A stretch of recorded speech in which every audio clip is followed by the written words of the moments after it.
Bom, boa tarde aí, pessoal. Hoje a gente continua aquela sequência aí de entrevistas com os criativos que saíram de Brasília. Então a gente está aqui pelo NOS, Cultura Criativa, nesse movimento aí de entender um pouco esse cenário criativo e de entender um pouco como é que está acontecendo. A gente está com a Letícia aqui, com a Carol. A Letícia, ela é uma dançarina, amiga da nossa Nina Perenina, e ela contactou, né, a Letícia para que a gente entrasse em contato aqui com ela e entendesse um pouco essa carreira dela, né, esse trabalho de construção dos sonhos dela a partir, né, desse movimento de sair de Brasília ou vir para outro lugar. A gente está em São Paulo. A Paulista está aqui atrás, está um caos ali, a gente não consegue gravar lá. Hoje é domingo, e a gente veio gravar dentro de um parque que é muito mais né? legal, tem a ver com a Carol também, biomimética, essas coisas. A Carol trabalha com umas coisas legais, depois ela vai te contar. Então, Letícia, queria que você se apresentasse um pouquinho, contasse um pouquinho da sua história em relação ao seu sonho de ser dançarina, como é que foi isso, como é que você chegou aqui em São Paulo. Bom, meu nome é Letícia Foratini, eu nasci em Brasília, tenho 30 anos. Eu comecei a fazer balé aos 8, lá em Brasília mesmo, numa academia perto de casa. E, na verdade, sempre gostei de dançar. Começar mesmo, comecei em casa com a minha irmã, em apresentação em casa. E daí, dessa vontade de dançar, busquei aulas, né? E aí comecei com balé clássico. Daí, estudei em Brasília, passei pela Academia Lucia Toller, passei pela Gisele Santoro, que foi uma grande professora, mestra até hoje. Foi lá que eu conheci a Nina, que a gente dançou juntos. Legal. E aí, do seminário, existe um seminário internacional de dança em Brasília, anualmente. Eu conheço. Isso. E aí, vem professores do mundo inteiro, dá aulas, e através desse seminário, em 2005, eu tive a oportunidade de ir para a Alemanha, para fazer um estágio lá. E aí foi isso, a partir dessa oportunidade, eu acho que isso foi realmente o que foi o divisor de águas, né? assim. Claro. E aí eu fui para a Alemanha, para a cidade de Magdeburg, fazer um estágio. A princípio era 8, 9 meses. E disso eu fiz várias audições e fui fazendo testes em outras companhias e consegui um contrato em outra companhia chamada Nordhausen.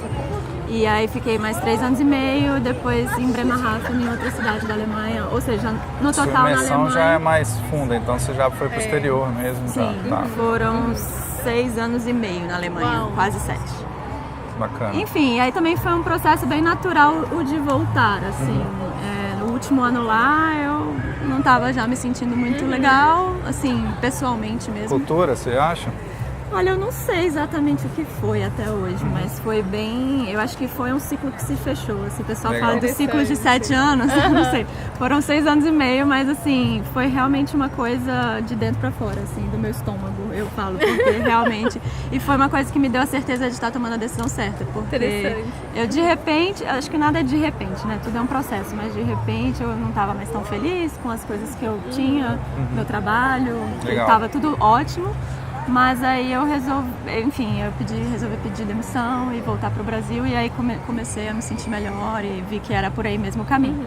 E aí foi um risco, na verdade, né? Porque eu tinha tudo lá e as pessoas falavam, mas você não tem trabalho no Brasil? Eu falei, não. E foi muito difícil tomar essa decisão, porque para mim era a ideia de parar de dançar. Voltar para o Brasil para mim significava parar de dançar. Essa possibilidade não existia. Porque eu nunca tinha tido uma carreira aqui ainda, né? Eu fui com 18 anos para a Alemanha, então eu fui muito cedo. E aí eu pensava, voltar para o Brasil é parar de dançar. Então por isso essa decisão tinha um peso muito grande na minha vida, assim, entendeu? Porque parecia que eu estava perdendo uma coisa. Legal. A gente fala muito de equilíbrio, né? Entre a sua vida ideológica, espiritual, pessoal e profissional, né? Sem essas 3 coisas, a gente não consegue desenvolver os nossos sonhos, né? Exato, não adianta profissionalmente ser muito bom, mas se você não estiver feliz, não... Foi exatamente isso que aconteceu, eu acho. Legal. Tem que ter esse equilíbrio, né? Então, você foi super nova, então. Fui com 18 anos. 18 anos. Você... E o frio na barriga que deu na hora que você... Olha, é engraçado isso, tomou essa porque decisão pra ir. foi meio assim... De repente, assim, eles estavam precisando de mais uma menina para fazer o quebra-nozes lá nessa companhia. E aí a Gisele chegou para mim e falou, olha, existe essa oportunidade, falaram de você, você quer? E eu fiquei assim, nossa, mas já, sabe, eu não me considerava completamente preparada, assim, na hora eu falei, meu Deus. Legal. Mas aí ela falou, vai, tenta ver o que você acha, né? O máximo que pode acontecer é você não gostar e voltar, né? E tudo bem. E foi incrível. E na época, na verdade, agora na minha memória, eu não me lembro de ter muito medo. Eu acho que eu tive mais medo pra voltar do que pra ir, sabe? Porque eu tinha muita vontade de conhecer tudo como era, assim. E aí, como eu tinha o passaporte italiano, foi só comprar o voo e ir. Foi assim. Legal. Eu tinha passado... Como é que você chegou aqui em São Paulo? O que aconteceu para vir pra cá? Então, eu voltei, aí fui pra Brasília, né? E aí comecei a olhar o que tinha de oferta, assim, de audições, que a gente fala, né? Os testes, assim, pra uma companhia. Sim. E eu sabia que muitas das oportunidades eram aqui em São Paulo, né? Aí teve uma audição para entrar numa companhia chamada Cisne Negro para fazer o quebra-nozes, que eles fazem todo ano. Sempre tem um quebra-nozes. Sempre tem, Pra salvar nossa vida. Aí, como é tradição de Natal, né? Sempre. Aí eu fiz essa audição e era por um tempo, era temporário, né? 3 meses, se não me engano, de trabalho. Aí eu fiz, ou seja, eu cheguei no Brasil, na verdade, em agosto. Eu acho que a audição foi no fim de agosto, se não me engano, para começar em setembro. Então eu fiquei pouco em Brasília e já vim pra cá. Só para passar férias com os pais? Minha mãe falou, ai meu Deus, eu achei que ela ia voltar e agora já foi embora de novo. Aí fiquei em São Paulo por uns 3 meses, deu terminar as apresentações, voltei para Brasília. Sim. E aí depois abriu a audição para São Paulo Companhia de Dança, que é onde eu tô hoje. E isso foi em junho de 2013.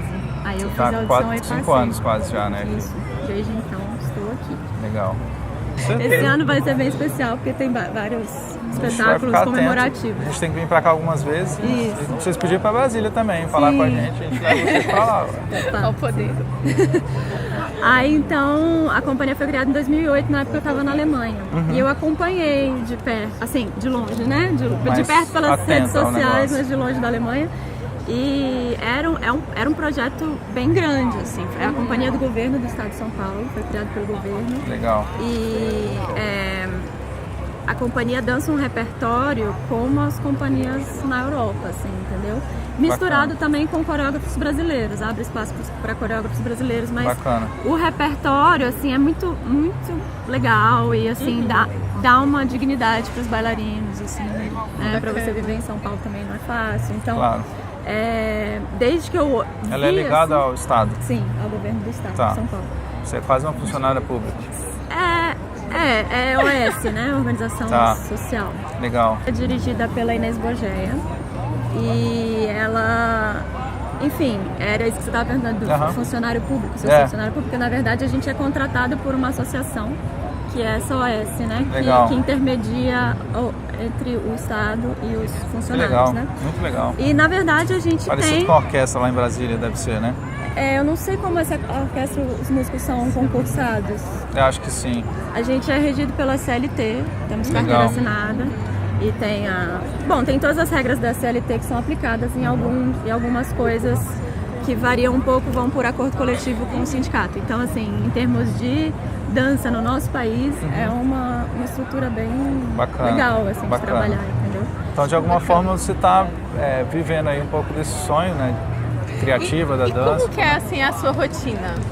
Isso eu acho interessante, talvez, assim, quem já está um pouco na carreira, né, da dança já saiba um pouco como é a rotina, mas vai ter muita gente que não é bailarina, não é da carreira, então seria interessante você contar como é que é a sua rotina, assim, de segunda a sexta. A gente começa às 10 da manhã. Na verdade a aula começa às 10 da manhã, a gente tem que chegar um pouco antes para se aquecer e estar preparado para a aula, porque a aula já é todo mundo junto da companhia, são 32 bailarinos atualmente. Uau.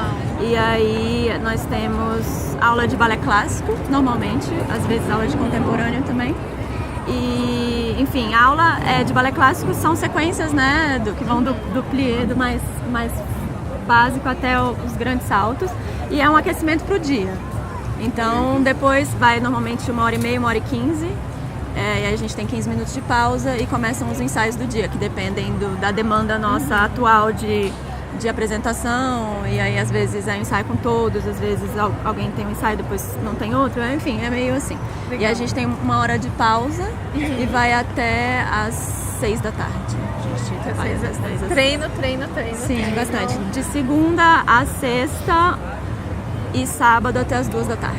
Das 10 às 2. Trabalho, galera. Vocês estão achando que esse negócio de criativo é só ficar folgado? Não. Olha aí, Bom, todos os trabalhos são trabalhos, né? Dança é muito suor também. Trabalho físico também, né? Não é fácil não. Bom demais. E fora o resto da rotina, né? Que você tem que cuidar da saúde física, você tem que cuidar de toda essa parte, né? Pra estar apta pra poder tem as lesões, fazer os treinos. Né? Tem que se cuidar, fisioterapia, a gente tá começando um furacão. Tá começando um furacão em São Paulo, a gente vai tentar enquanto o furacão tá acontecendo, a gente tá aqui chegar. conversando. Já fez sol, já choveu, Se você ficar incomodado, a gente para. Tranquilo. É o que o pessoal fala, são as 4 estações todos os dias, né? É verdade. Queria que você falasse um pouquinho dessa questão do teu sonho, assim, como é que isso aconteceu? Você contou um pouco pra gente, né, essa parte da história. Como é que tá sendo viver o teu sonho, assim, aqui? Você acha que é um pouco disso que a Carol falou, né? Essa parte mais forte mesmo do trabalho, dessas coisas, mas enquanto realização também, como é que está sendo isso? Assim? Eu acho que tem, quando a gente idealiza o sonho, né, antes, tem uma imagem daquilo e é um pouco romantizada, né? Claro. Sim. E quando você chega no momento de falar, bom, meu primeiro salário dançando foi uma emoção, deu vontade de chorar, porque assim, eu vou me pagar pra fazer o que eu amo fazer, né?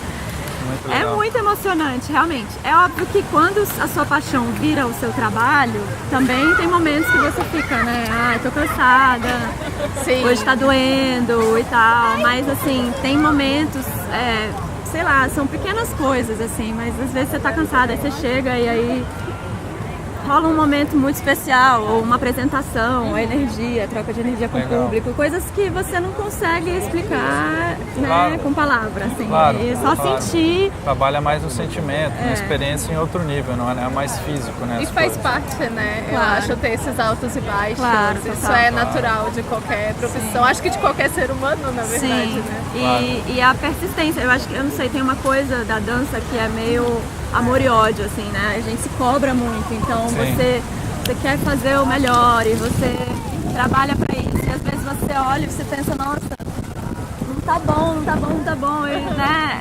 Mas aí de repente também é isso, você relaxa também, se joga e você cresce mais. São os momentos.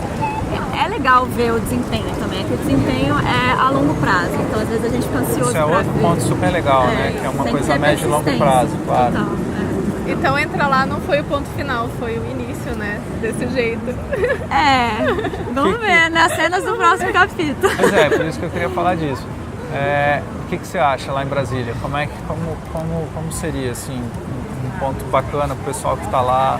O que você acha que pode ser feito para ajudar? Como você votaria para lá de alguma forma para que a nossa ideia é justamente que a gente possa atuar sobre isso, né? Ajudar a melhorar. Olha, assim, quando eu saí já fazem 12 anos, né?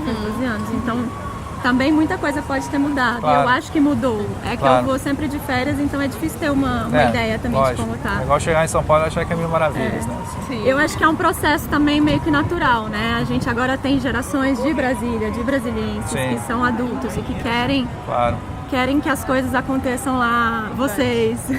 Eu também penso. Você está querendo levar a Letícia para montar a companhia lá, ser professora. A gente está com essa história. Então, uma companhia nesse formato, é óbvio que não é um formato obrigatório, né? Eu acho assim, existem 1000 possibilidades. Existem muitos grupos de dança em Brasília, grupos mais independentes, né, e tal, que trabalham com os editais Mas assim, eu acho que uma referência forte de dança, porque eu acho que uma companhia grande é uma referência. As pessoas que começam a dançar olham para aquilo e falam, então é isso que eu vou ser como bailarino, entendeu? Porque eu acho que realmente bailarino profissional é quem tá no palco, é quem dança. Enfim, e tem essa experiência dessas sensações mágicas no palco, entendeu? Então é necessário ter uma referência mesmo, eu acho. Assim, existe muita dança em Brasília. Sim. Criativo é o que não falta, mas talvez não tenham. Não é questão de espaços, né? Não tenham essa estrutura de pessoas mesmo organizadas com a disciplina, né? De dias e de ações e de espetáculos, ou seja, uma produção com continuidade, né? Eu conheço muitos bailarinos incríveis que são de Brasília, que saíram de lá e dançam em companhias pelo mundo, assim, são incríveis. Sim. E o que eu sinto em Brasília é que muita gente que ama a dança e quer viver disso acaba indo para o lado do professor, de dar aula, que isso é uma coisa que ajuda a sustentar.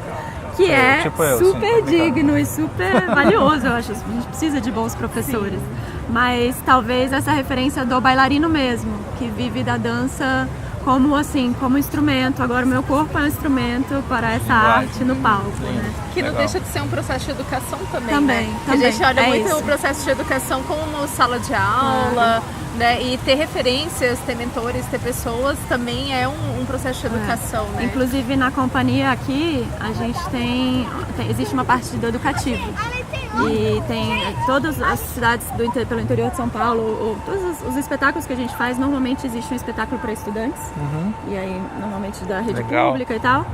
E existem também atividades na sede da companhia que as escolas vêm para passar um dia com a gente, para assistir. Legal. Existe um trabalho com professores da escola da rede pública de vivência de dança assim por um dia e também para conhecer nosso trabalho. Muito legal.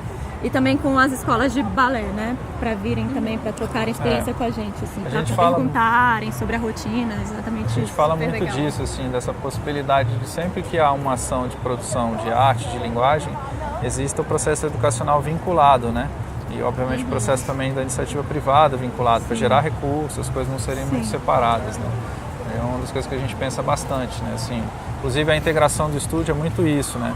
A Nina agora está trabalhando com direção de arte, então ela atuar dentro de direção de arte das coisas que ela curte, de linguagem da dança, e, como designer, mas como dançarina também, porque ela tem uma compreensão muito maior disso. E aí esses espaços que a gente tem pensado muito, essa escola muito transversal, onde você tem uma pessoa da dança, uma pessoa que vai dirigir o palco, mas você tem um designer junto discutindo o conceito, né, trabalhando mais na essência das coisas e distribuindo essas ações em cada uma das funções, né, cada uma das profissões aí. É isso que vocês... Desculpa. Não, é isso que você falou, só complementando, que a arte e a educação estão super conectadas, né? Porque, assim, quando você envolve, por exemplo, jovens numa atividade artística, são valores que é muito difícil você ensinar, assim, a pessoa tem que viver aquilo, né? Claro. Você está num grupo, você está se expondo, você está sendo vulnerável, você precisa trabalhar a sua autoconfiança, você precisa trabalhar sua comunicação, ou seu espírito de equipe, não sei, são coisas que vão tão além do que a gente pode imaginar que a pessoa aprende ali, né? Claro, a experiência humana, né? Em todas as dimensões. Se você pudesse dar uma dica para quem está começando a trilhar esses passos ou já está caminhando um pouco e talvez tenha alguma dificuldade ou talvez esteja procurando alguma dica daquelas que a gente não encontra no Google, sabe? Que às vezes procura no Google dicas que são muito, né? Mas uma dica mais pessoal, algo que você sentiu assim na sua vida, que você falou, cara, eu acho que isso me ajudou muito a chegar onde eu tô hoje e isso não é uma receita de bolo, né? Essa dica não é uma receita de bolo. Foi algo que eu vivi, algo da minha experiência. Olha, eu acho que eu nunca imaginei que eu ia trabalhar como uma bailarina profissional um dia, assim. Eu sempre me dediquei muito porque eu gostava muito. Eu sempre gostei e me dediquei com seriedade por amor.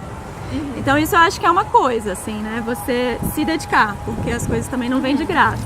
Amor é dedicação, né? Não é aquelas paixão fugaz, né? Eu adoro isso, aí depois muda, né? Isso é uma coisa que você percebe realmente na rotina, né? Porque se você cansar, talvez é uma coisa que não é pra você, mas... Né, se a persistência vem naturalmente, é porque realmente você precisa daquilo pra viver. Então é meio viciante. Então. E uma coisa assim, eu sei que é dedicação, muita dedicação, e também tem uma dose de sorte, né? Daquela coisa clichê, um pouco de você estar no lugar certo, a pessoa certa te ver e te dar uma oportunidade. A gente também precisa disso.